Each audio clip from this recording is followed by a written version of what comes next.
حضرت ابو هريره رضی اللہ تعالی فرمائے قال رسول الله صلی الله علیه وسلم چو فرمائے رسول الله صلی الله علیه وسلم مثل المؤمن مثال د مؤمن سره کما مثل الزرع په مثال سره د چیزی د نازک فصل دی وینه د کتی چا نازک بوټ دی د مؤمن مثال دا رقم دی چې ما دې تیر د ذکر راوتی وینه دی لږ جکسلو بس بیا هوا دوری وی سي دوری وی لا تزال الريح همیشه به هوا تميله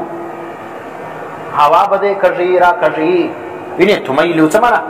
اخاتی وی تی وینه د درخت سي دښنه درخت نه شین دښنه بوټي شمه چې دا پانی ماجرا وتلی دا هوا راشي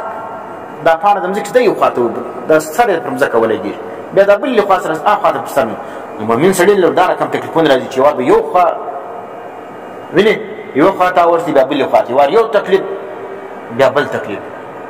یو تکلیف سره ونشتيږي بیا بل تکلیف سره ونشتيږي اخر کمزوري سي مرسي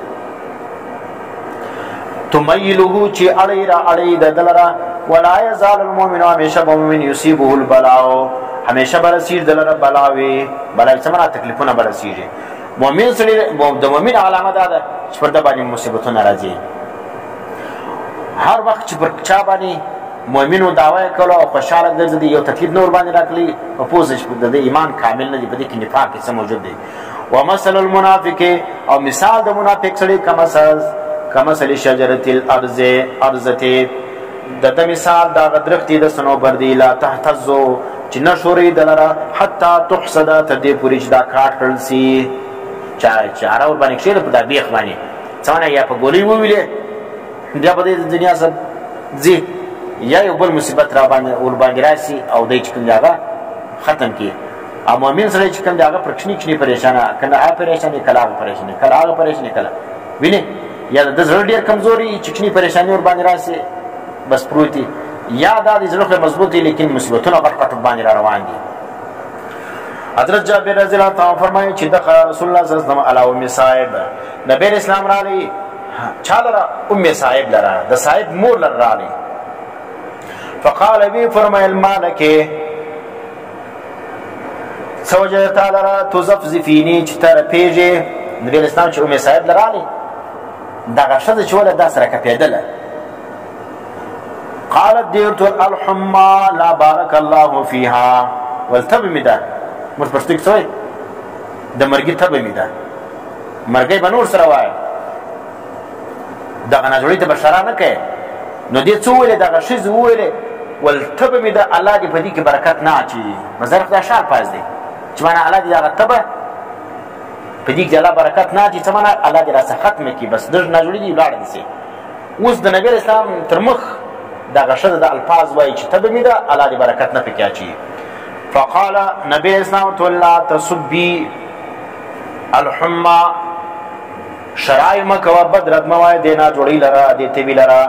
ولي فانها تذهب خطايا بني ادم بشکدا بیاي لیرکی خطاوی او گناوی د بني ادم د بني ادم چې ګناګار دي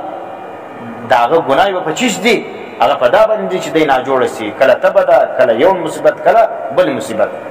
ویني دا سره کوم دي کما یذهب الکیرو لکه څنګه چې بیاي دا بټي خبث الحديد هغه زنګ د اوسپنی لکه څنګه چې اوسپنه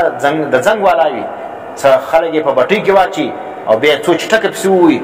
نو بیا د زنګ زنځي دا کوم مؤمن سره د ګناو ډک دي چې څو سخړې وې ویني او څه مصیبتونه ور باندې راوړل الله دې د پاره نه راولي چې په د باندې ظلم کوي دې د پاره د ګناو کړي چې دا ګناو څه دي چې د صفاسي حضرت ابو موسی اشعری رضی اللہ تعالی عنہ فرمائے قال رسول اللہ صلی اللہ علیہ وسلم جو فرمائے رسول اللہ صلی اللہ علیہ وسلم اذا مرض العبد او سافر څو چې سړی نه جوړ سي یا سفر وکي ورته دوه مصیبتونه دي سفر هم ډیر غټ مصیبت دي او نه جوړي هم ډیر غټ مصیبت دي الله سړی دې څخه ساتي نو چې مسافر سلو پریشان سلو یا مرض باندې رااله كتب له بمثل ما كان يعمل مقيما وبل کرسید د پاره په مثال دا چې د کول په حالت د چا کې د اقامت کې منفکور کې چې د کوم عمل کوي لس رکعات نفل کول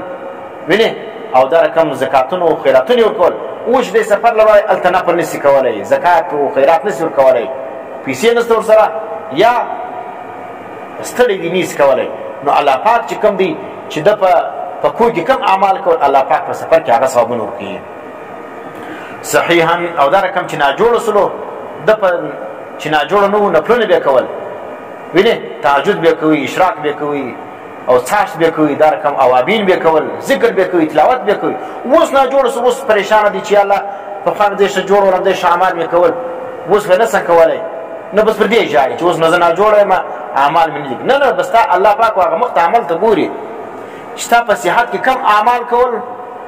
وینې په حالت د جوړوالي کې چې کم عمل کوي و چې نه جوړه الله پاک ستا په عملنامه کې هغه لیکي په 10 بجې به تلاوت کوي سحر به کوي وینې تهجد منځ به کوي او اشراق به کوي خیرات به کوي صدقه به کوي چاته به نصیحت کوي و چې نه جوړه چې دا یو ګم څه کولای بس الله پاک سره پاره لیکي پریشانی کې نه مؤمن سړي لپاره پریشانی نشته خو ما دا دې سړي په حدیث باندې خبرول ځان پکار په خبر سي نو پریشانی به لري چې حدیث موږ وایو نه غد بس روزو تناسي بدلو تناسي ویني فیسبوک دی واتس اپ دی انستګرام دی پلانې دی آیا واور خبرونه دی ویلي پلان دی اوس پلان دی حدیث باندې موږ خبر نه ځکه پریشانی